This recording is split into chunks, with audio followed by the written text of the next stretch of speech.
Bienvenidos a nuestro programa EDC TV, el programa de los estudiantes universitarios dedicado a analizar y opinar acerca de la educación en Colombia. En esta ocasión hablaremos sobre los modelos pedagógicos y la inclusión que los mismos tienen en el país.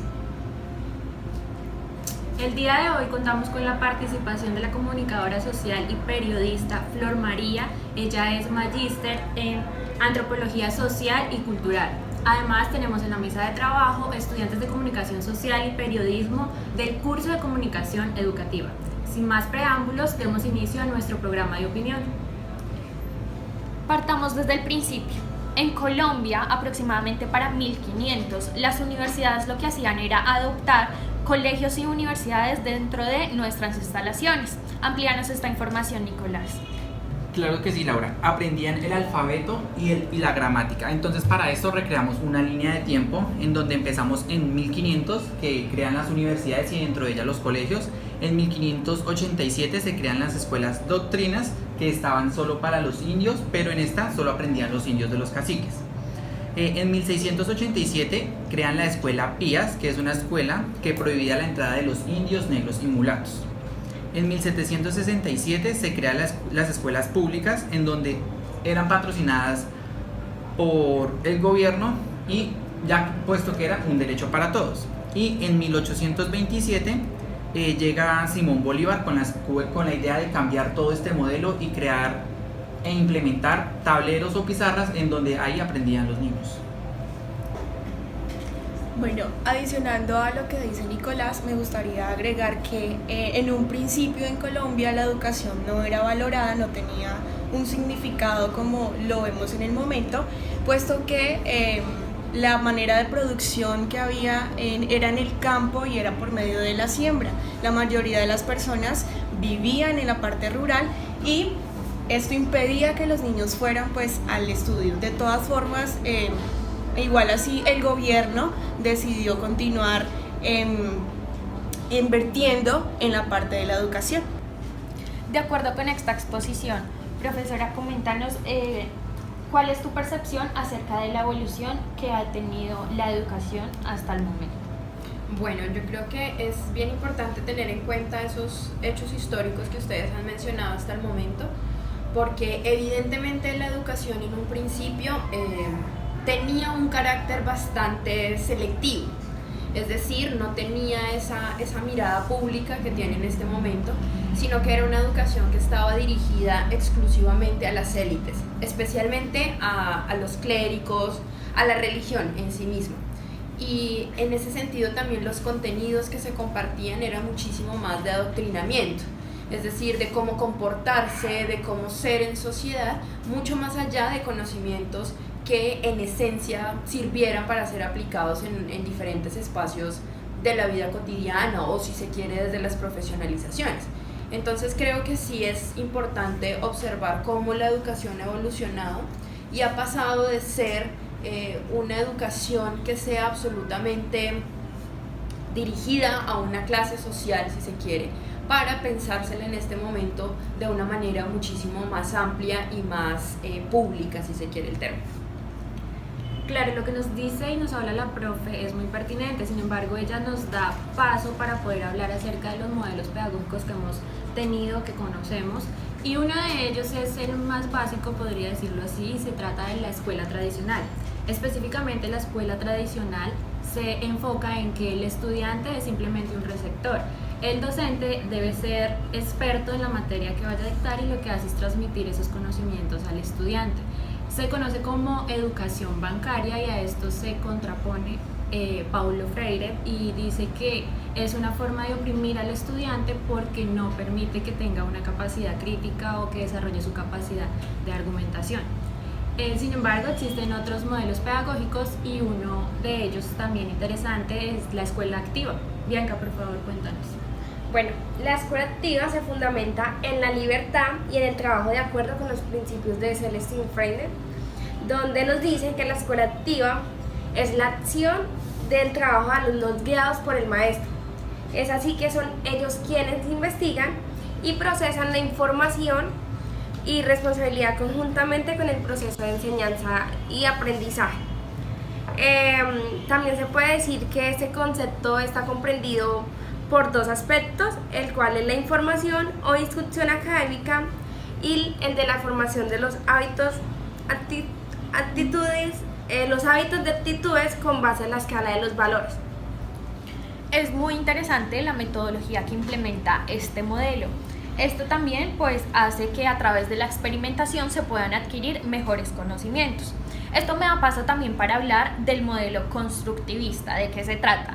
Es de hacer parte al docente y al estudiante, que haya una retroalimentación entre los dos, que haya participación en la explicación de algún tema, que se complemente el conocimiento del docente y del estudiante. Claro, Laura, a través de las experiencias, ¿cómo podemos así perfeccionar nuestras debilidades? Entonces, podemos en este momento darle paso a Paula, quien nos va a hablar acerca del modelo dialogante.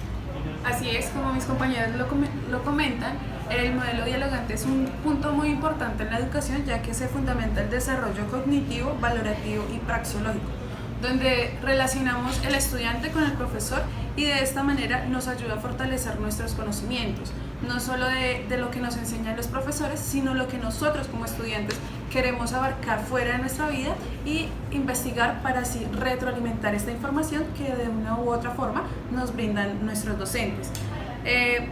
Rouser propone una enseñanza experimentada del que el niño genera capacidad de su propio pensamiento. Entonces, en esto podemos llevar que los profesores nos lleven, por ejemplo, un problema al salón y no un problema resuelto, donde los estudiantes generen conocimiento y pruebas para realizar un resultado o soluciones a este problema.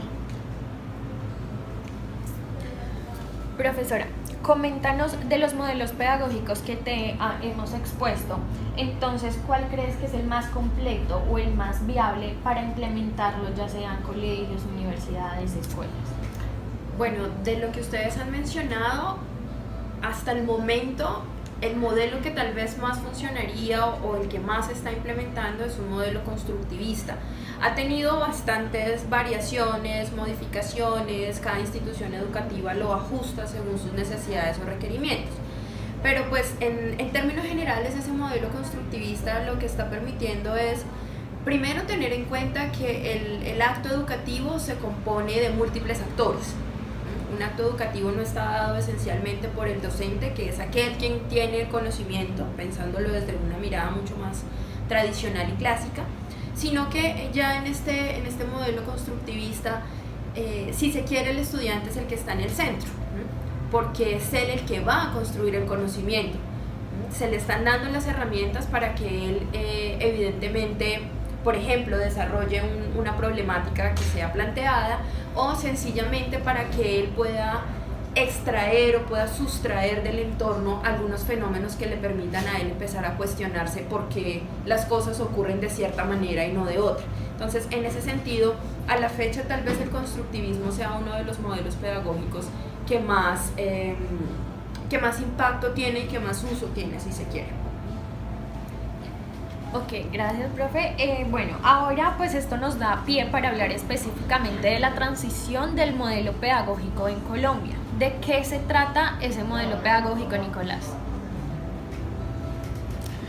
Bueno, pues principalmente este modelo pedagógico tenemos que tener en cuenta que en 1977 aproximadamente se ejecutó un nuevo modelo pedagógico que actualmente lo podemos ver y que se llama la nueva escuela. Entonces, dentro de este modelo de nueva escuela teníamos como el gobierno de Colombia quería entonces implementar esta estrategia metodológica a estudiantes que vivieran en unas partes rurales, las cuales, por ejemplo, teníamos como características principales la dificultad del acceso. Teníamos entonces grupos de estudiantes en donde en dicha escuela pues solo asistía un profesor. Entonces tenían que idearse esos mecanismos, los cuales tenían que garantizar que estos estudiantes pues tuvieran una educación acorde a su contexto social. También algo importante sobre esta nueva escuela es que tiene como noción impartir lo que son valores, por ejemplo, tanto los valores de colectividad, los valores del respeto y algo muy importante aún que es la parte de la educación democrática.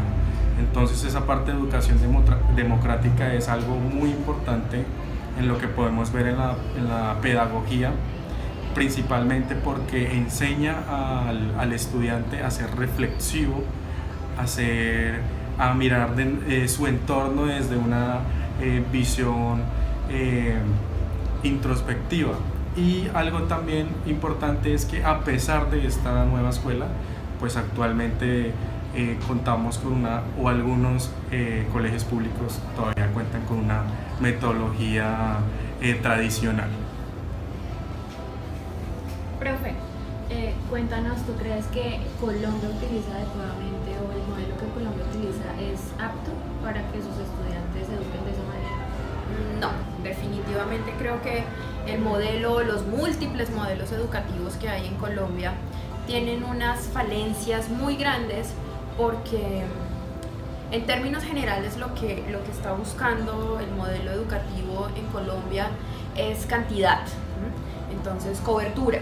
Estamos llegando a más lugares a través del modelo de la escuela nueva, por ejemplo. Entonces estamos llevando educación hasta los últimos rincones del país.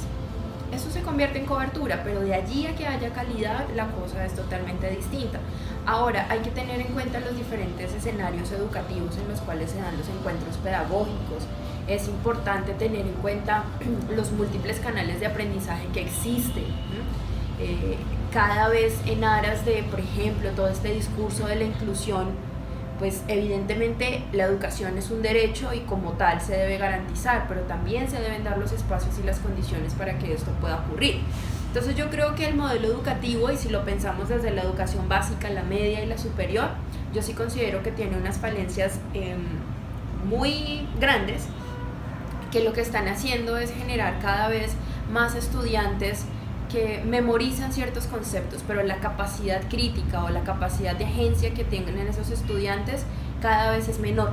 Entonces yo lo veo como una gran problemática y lo veo también porque desde la infraestructura misma, es decir, seguimos con la idea de que el profesor es quien sabe y el profesor es quien viene a ilustrar y viene a dar todo su conocimiento, pero se nos olvida que el acto educativo es de dos o más. Entonces eso está generando grandes tropiezos para que en Colombia podamos avanzar como nación, porque evidentemente que tengamos un modelo educativo afectado pues nos está haciendo a nosotros generar una serie de tropiezos como nación en últimas. Gracias, profe. En ese orden de ideas podemos comparar nuestro modelo de educación con otros países donde la educación es totalmente gratuita. Por favor, Nicolás, amplíanos la información. Bueno, aquí tenemos un ejemplo que es un país como Finlandia, que claramente tiene un modelo pedagógico muy distinto al de nosotros, pero tenemos que tener en cuenta que dentro de ese modelo ellos generan, digamos, actos de reflexión, es decir, las materias como son matemáticas, ciencias naturales, que un estudiante en nuestro contexto, ellos lo pueden lo pueden guiar con otro tipo de contenido. Un ejemplo de ello sería ver matemáticas mientras al mismo tiempo se puede ver cocina. Entonces ahí el estudiante, mientras va aprendiendo de una manera pedagógica, desde una manera muy, por decirlo así, fácil, entonces ve, por ejemplo, matemáticas, ve, por ejemplo, cantidades, también ve fracciones. Entonces esto es algo muy importante.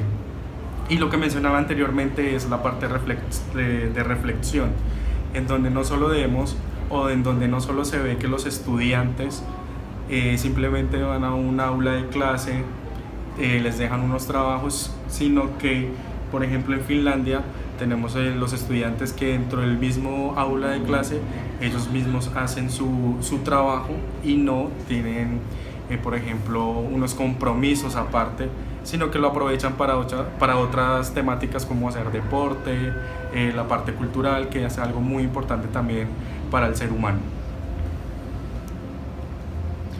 Claro que sí, Nicolás, y como lo decía la profesora Flor, en Colombia se busca la calidad y por eso el proceso de selección de docentes en Colombia y en Finlandia no es el mismo. Aquí solo buscan que tenga una licenciatura o que sean profesionales. En Finlandia, para ser docente mínimo de una escuela necesitas ser magister. Además de esto, Colombia está en el puesto 70 a comparación de Finlandia, que está en el número 1 de educación, y según las pruebas PISA, Colombia, de 70 países, Colombia es el 57 y Finlandia el quinto. Por ello, el nivel de educación de Finlandia y de Colombia. Además de esto, estudiar en Colombia es un privilegio, cuestión que en Finlandia todos tienen el acceso a la educación, no importa el estrato social, la etnia o lo que sea. Mientras que en Colombia la mayoría de instalaciones educativas son privadas. Por eso la desigualdad en este tema de la educación. Bueno, hay un tema del que todavía no hemos hablado y es acerca de la pedagogía crítica. Esto es lo que promueve realmente la conciencia crítica y pues esto es lo que mueve realmente a los estudiantes. Coméntanos más de esto, Aura, por favor. Así es, Laura. Bueno, ya finalizando y no menos importante, tenemos el tema de la pedagogía crítica, que tiene que ver con lo que ya Yadi mencionó pues al inicio. Hay 4 fundadores de este tema y es Paulo Freire, que él fue el que mencionó lo de la educación bancaria. Él estaba en contra de la educación tradicional. Tenemos también a Peter Maclaren. Él decía que los estudiantes deben de ser críticos en 3 aspectos fundamentales que son la cultura, la política y la economía. También está Henry Giroux. Él hablaba que los estudiantes debían ver la escuela no solamente como algo físico, sino un lugar donde iban a crear conocimiento. Y además está Stephen Kennis, que él decía que la crítica debía ser creada en conjunto y no solamente una persona. Entonces esta pedagogía se creó con la necesidad que un estudiante fuera crítico y tuviera una posición frente a una situación determinada pues de la cotidianidad. Bueno, son varios los elementos que hay que tener en cuenta, un poco retomando también las palabras de Henry Giroux. Creo que lo más importante es rescatar ese concepto de encuentro pedagógico. Es decir, un encuentro pedagógico incluso no requiere de un profesor. Un encuentro pedagógico es un ser humano que está en cualquier medio, en cualquier espacio y allí se cuestiona, allí se genera alguna pregunta. Entonces, yo sí veo la necesidad de volver, de retomar esas palabras, esas iniciativas de Henry Giroux, de Freire, por ejemplo, porque yo lo que pienso es que la educación se convierte también en ese insumo básico y esencial para que pueda existir cohesión social, para que un país pueda empezar a pensar distinto, ¿bien? Entonces, cuando la nación, cuando el Estado deje de ver la educación como un tema aislado, ¿no?, o como un tema aparte, creo que es el momento de empezar a establecer allí unas necesidades y unos vínculos bien importantes. Bueno, muchas gracias. Agradecemos la participación de la comunicadora social y periodista Flor María y nuestra mesa de trabajo con los estudiantes de 8º semestre. Estos son temas relevantes que son de relevancia para todos los colombianos cuando hablamos de temas de educación y de modelos pedagógicos. Así que hasta una próxima emisión. Gracias.